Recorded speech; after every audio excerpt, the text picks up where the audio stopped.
With the Fed increasing rates yesterday, how will that affect the Cincinnati real estate market? Let's talk about that and May 2022 numbers right after this.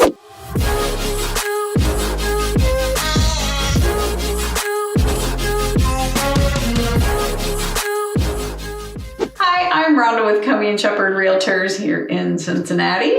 And let's dive into the numbers first. Last month, we sold 2,179 units. That was an increase of 76% from the prior month. Previously, we didn't have any inventory. A lot of people waited until school was out or closer to being out, and then just all exploded. Our lowest priced property was $20,500. It was a 2-bedroom, 1-bath in Cleves. No information, didn't really get to see anything on the inside. It only said that it was being sold as is, and then needed a pit for the water meter.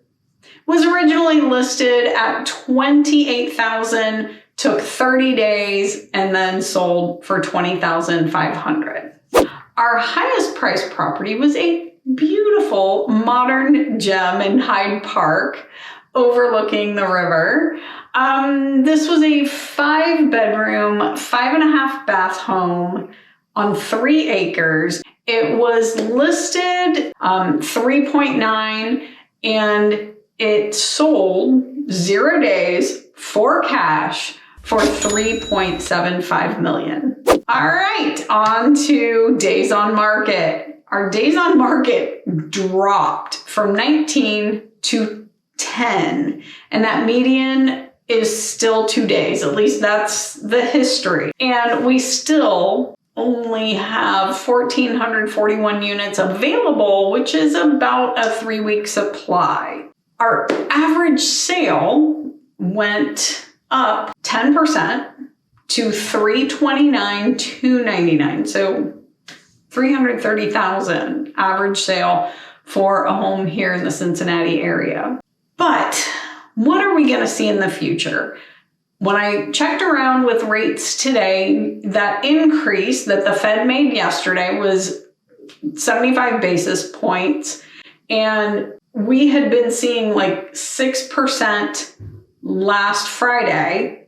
So we're still seeing 6%, but now you have to pay a point to get that 6% rate.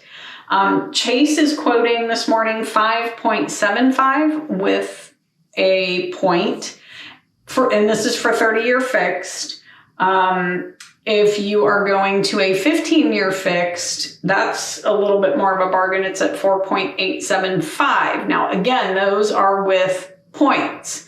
So make sure that whoever your lender is, that you understand what it is you're paying for, depending upon how long you're financing and how much you're financing. It may make sense to just take the higher rate. The other thing that we have not spoken about yet is ARMs, not these.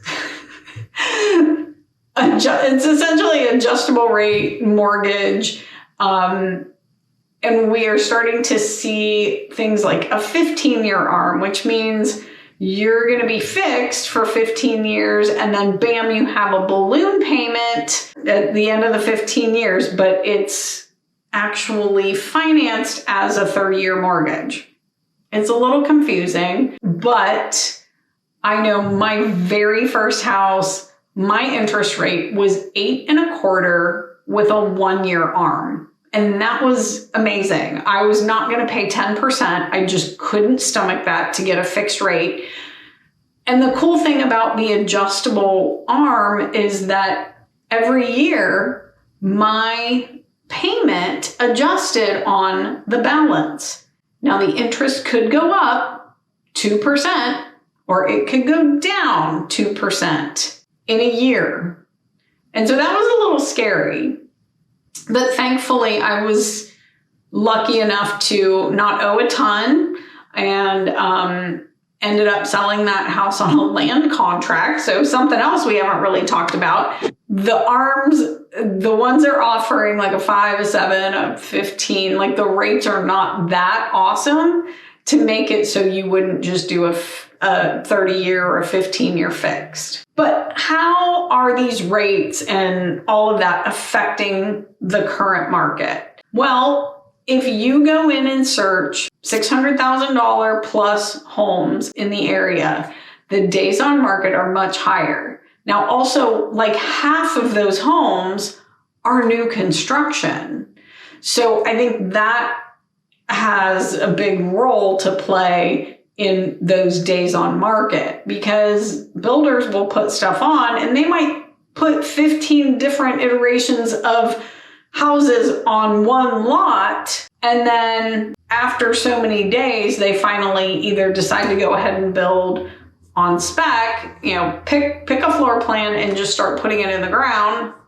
They have to apply for permits and all of that. But you know what I mean? They pick a house, they start putting it in, and then eventually sell it. But that does take longer as far as having that listing on the market. But the other thing is we still have about 30% of our inventory is new construction.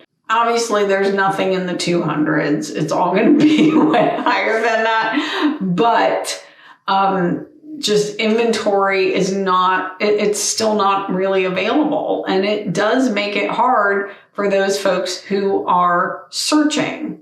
We are starting to see, though, fewer multiple offers, as in instead of 10, we might be getting 5. Or I can tell you I was part of multiple offers the other day and people just didn't really go up much. I'm not saying this for every house, but for the house that we made an offer on, and I kept saying, oh my God, we're not going to get this. We have to go higher.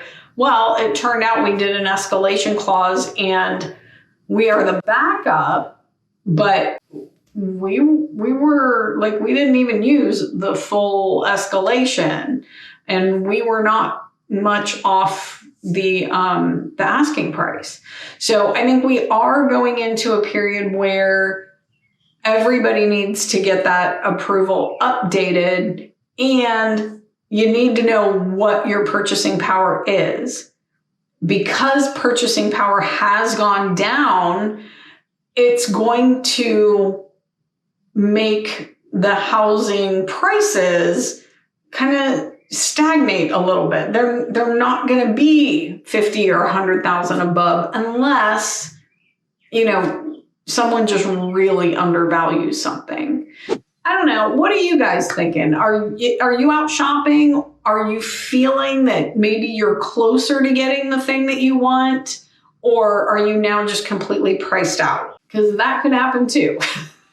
Thanks for joining us today. Remember to like, share, and subscribe, and also hit that bell so that you can be notified when we make new videos.